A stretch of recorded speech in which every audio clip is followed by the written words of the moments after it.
الحمد للہ والصلاة والسلام علی رسول اللہ صلی اللہ علیہ وسلم۔ معزز سامعین، صحت یہ اللہ کی عطا کردہ عظیم نعمت ہے اور اللہ کی عطا کردہ ایک امانت ہے جس کو صحیح رکھنا یہ ہماری بہت بڑی ذمہ داری ہے۔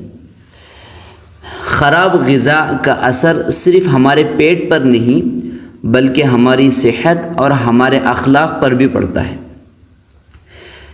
جب آدمی شکم سیر ہو کر کھاتا ہے تو یہ شکم سیر ہو کر کھانا بد ہضمی ہونے کا سبب ہے، اور اس بات کو ہم کو یاد رکھنا ہے کہ بد ہضمی سارے بیماریوں کی جڑ ہے جس کو ام الامراض کہا جاتا ہے۔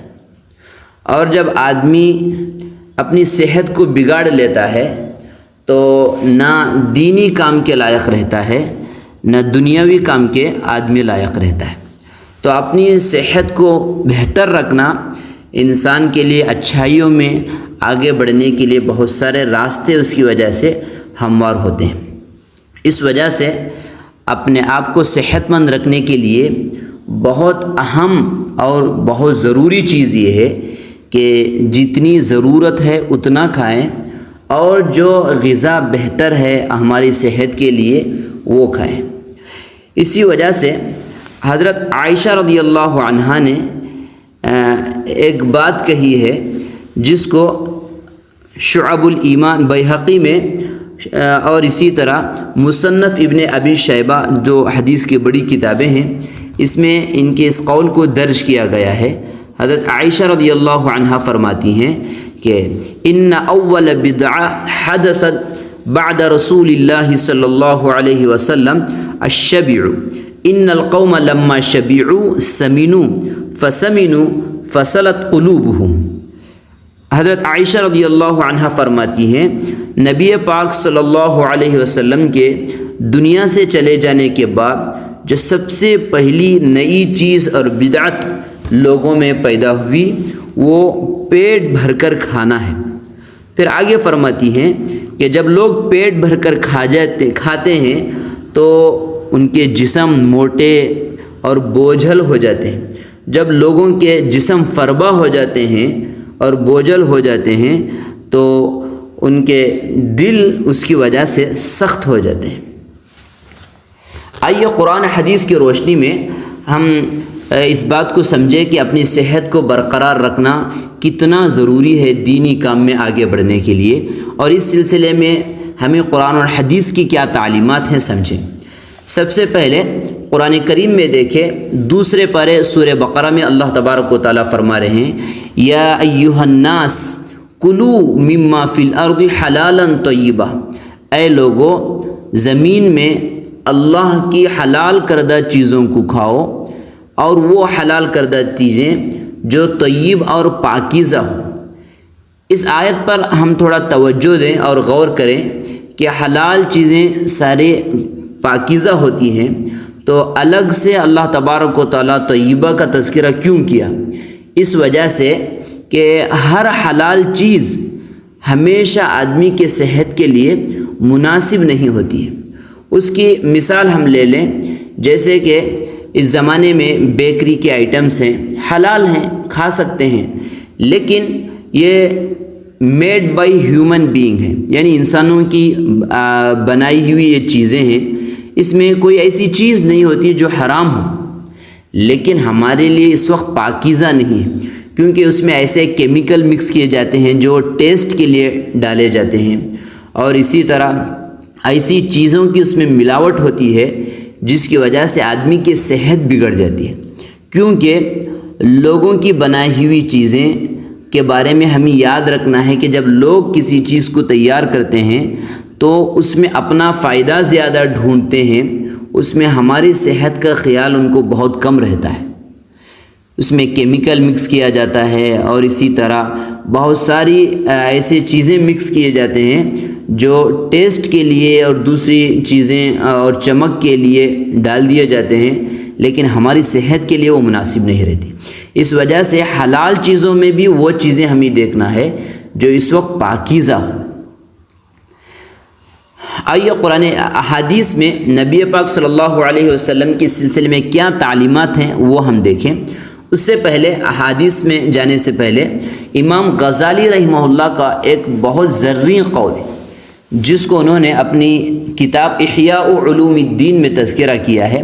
انہوں نے کہا کہ جس نے اپنے پیٹ کو قابو میں رکھا اس نے اپنے دین کو قابو میں رکھا۔ بہت اہم بات ہے، کیونکہ پیٹ اگر بگڑ گیا، بدہضمی ہو گئی، تو آدمی نہ دینی کام کرنے کے لیے آگے بڑھے گا، نہ دنیاوی کام کرنے کے لیے انسان آگے بڑھ سکتا ہے۔ یعنی ہر اعتبار سے آدمی اس کی وجہ سے نقصان میں پڑا رہتا ہے۔ ترمذی کی حدیث ہے جس میں اللہ کے نبی صلی اللہ علیہ وسلم نے فرمایا، ما ملأ آدمی وعاً شرا من بطن، آدمی اپنے پیٹ سے زیادہ برا برتن کوئی نہیں بھرا ہے۔ یعنی بہت سارے برتن ہوتے ہیں، اس میں سے پیٹ بھی ایک برتن ہے۔ سب سے بری بات یہ ہے کہ آدمی اپنے پیٹ کو بہت زیادہ بھر دے، کیونکہ اس کی وجہ سے آدمی کی عقل بھی کمزور ہوتی ہے اور آدمی کسی کام کے لائق بھی نہیں رہتا ہے، اور آدمی کا بدن بیماری کی طرف چلا جاتا ہے۔ اسی وجہ سے آدمی کو چاہیے کہ جینے کے لیے کھائے۔ ایک مسلمان کو چاہیے کہ جینے کے لیے کھانے کا مزاج بنائے، کھانے کے لیے جینے کا مزاج نہ بنائے۔ اور ایک ترمذی کی حدیث ہے کہ اللہ کے نبی صلی اللہ علیہ وسلم نے فرمایا، بحسب ابن آدم اکلات یقمن صلبہ فإن کان لا محالۃ فثلث لطعامی وثلث لشرابی وثلث لنفسی۔ آدمی کے لیے چند لقمے کافی ہیں جو اس کی کمر سیدھی رکھے۔ ہاں اگر زیادہ کھانا ہی ہے تو 1/3 پیٹ کھانے کے لیے، 1/3 پانی کے لیے رکھے، اور 1/3 سانس کے لیے چھوڑے۔ اور بخاری کی ایک حدیث ہے جس کے راوی ابو ہریرہ رضی اللہ تعالیٰ عنہ ہیں۔ اللہ کے نبی صلی اللہ علیہ وسلم نے فرمایا، ان المؤمن یأکل فی معن واحد والکافر یأکل فی 7 امعاء۔ ایمان والا وہ ہے جو ایک آنت سے کھاتا ہے، اور بے ایمان شخص 7 آنتوں سے کھاتا ہے۔ اس کا مطلب یہ ہے کہ خواہش کے لیے بھر بھر کر زیادہ کھانا یہ ایک مسلمان کی شان اور ایک مسلمان کا مزاج اور عادت نہیں ہے، بلکہ ایک بے ایمان کا مزاج ہے۔ اور ایمان والا شخص جو کھاتا ہے وہ خواہش کے لیے نہیں، بلکہ کچھ طاقت اور قوت حاصل کرے اور اس کے ذریعے سے اپنے آپ کو نیکی کے کاموں میں، اچھے کاموں میں آگے بڑھائے۔ اس وجہ سے محترم سامعین، اپنی صحت کی حفاظت کرے۔ اور دوسری اہم اور ضروری بات یہ ہے کہ رات کا کھانا جب ہم کھاتے ہیں تو ہضم ہونے سے پہلے، کھانا ہضم ہونے سے پہلے، اس کا ہاضمہ ہونے سے پہلے ہم نہ سوئیں، کیونکہ اس حالت میں جب ہم سو جاتے ہیں ہاضمہ ہونے سے پہلے، اس کی وجہ سے غفلت اور سستی ہمارے اندر آ جاتی ہے، جس کی وجہ سے صبح تہجد کے لیے اٹھنا اور صبح فجر کی نماز کے لیے اٹھنا آدمی کے لیے بہت زیادہ مشکل ہو جاتا ہے۔ اور حدیث میں مسنون دعا اللہ کے نبی صلی اللہ علیہ وسلم کی آئی ہے، سستی اور کاہلی اور ایسی حالت آ جانے سے کہ آدمی عاجز اور بے بس اور ناکارہ ہو جائے کام کرنے سے، اس سے اللہ کے نبی نے پناہ مانگی ہے۔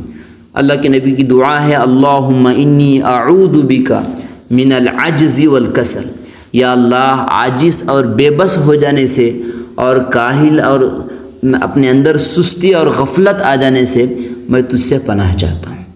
تو اس وجہ سے ایک بہت بڑی اہم ضرورت اس وقت یہ ہے کہ اپنی صحیح غذا کے لیے اپنی زندگی میں توجہ دے۔ کیوں؟ اس وجہ سے کہ آدمی کے جب غذا صحیح ہوتی ہے تو آدمی صحت مند ہوتا ہے۔ جب آدمی صحت مند ہوتا ہے تو اس کے صحت کا اثر اس کے اخلاق پر اور اس کی عبادات پر پڑتا ہے۔ صحت مند ہے تو اخلاق بھی اس کے خوشگوار ہوتے ہیں، آدمی خوش مزاج بنتا ہے، اور عبادت میں سستی اور کاہلی نہ ہونے کی وجہ سے، پھرتیلا پن آ جانے کی وجہ سے آدمی آگے بڑھتا ہے نیکی کے کاموں میں، اچھے کاموں میں۔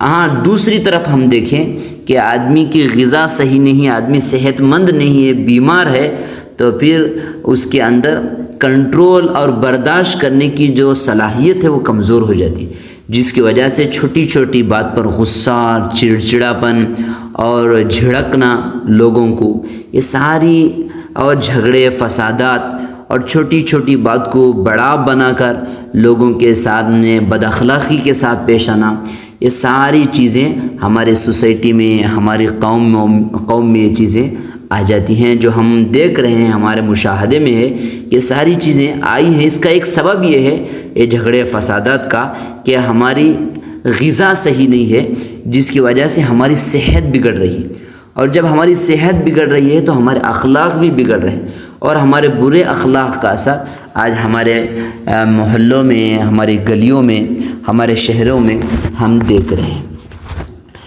اللہ کے نبی قرآن کریم میں دیکھیں، سورہ عبس میں اللہ تبارک و تعالی بہت ساری سبزیوں کا تذکرہ کیا ہے کہ